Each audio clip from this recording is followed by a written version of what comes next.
Hello and welcome back to the Fixed Income Securities series of NISM. So let's continue with the previous chapter, that is chapter 1.2. So this is the structure of the Indian debt market. So first we have market segmentation, that is sovereign issuers. Who is the issuer? Central government and the state governments and union territories. What are the instruments of the sovereign insurers, issuers? First one is treasury bills or T-bills. Then we have cash management bills or CMBs. Then we have dated government securities, that is fixed rate bonds, floating rate bonds, zero coupon bonds, capital index bonds, inflation index bonds, bonds with call put options, special securities, or separate trading of registered interest in principal of securities or strips. Then we have sovereign gold bonds and saving or taxable bonds. Next market segment is public sector. In public sector, who are the issuers? First one is government agencies and state bodies. Then we have PSUs, commercial banks, and financial institutions. What are the instruments of these?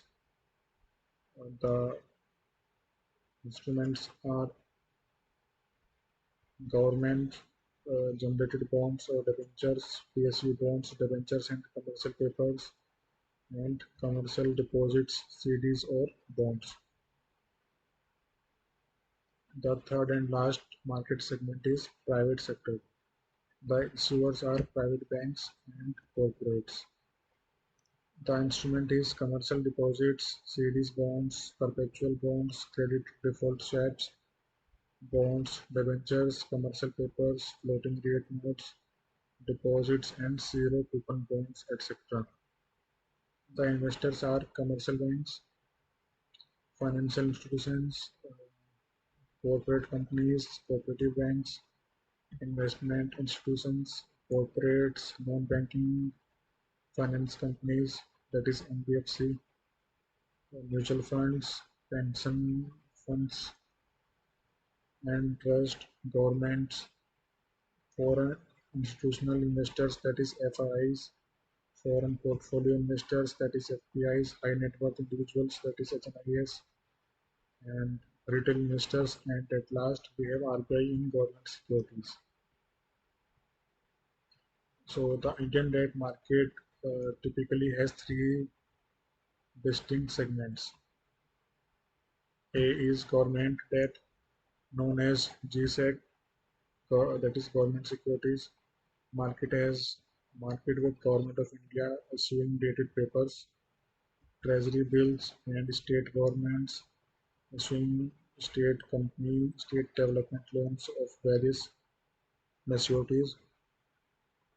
Public sector units, PSU, and banking issuing instruments to raise resources from the market, and private sector raising resources through issuance of debt papers. Government of India also issues floating rate bonds, inflation index bonds, special securities, and cash management bills, while state governments raise funds using other bonds. PSU bonds are more popular among the investors because of their perceived low risk, and commercial bank issue short-term papers like certificate of deposits, that is CDs, as well as long-term bonds to fund their various business needs. The private corporates issue instruments like bonds, debentures, commercial papers, CPs, or floating rate notes, or FRNs. Then we have zero coupon bonds, ZCBs, etc. Let's look back at the chart once again. The sovereign issuers, uh, the issuer is state government and union territories. Here the instruments are only two types of instruments. First one is state development loans, that is SDLs, and second one is other bonds. So that's it for now, and In next chapter, we will cover uh, the role of regulators. That is chapter 1.4. That's it for now. Thank you.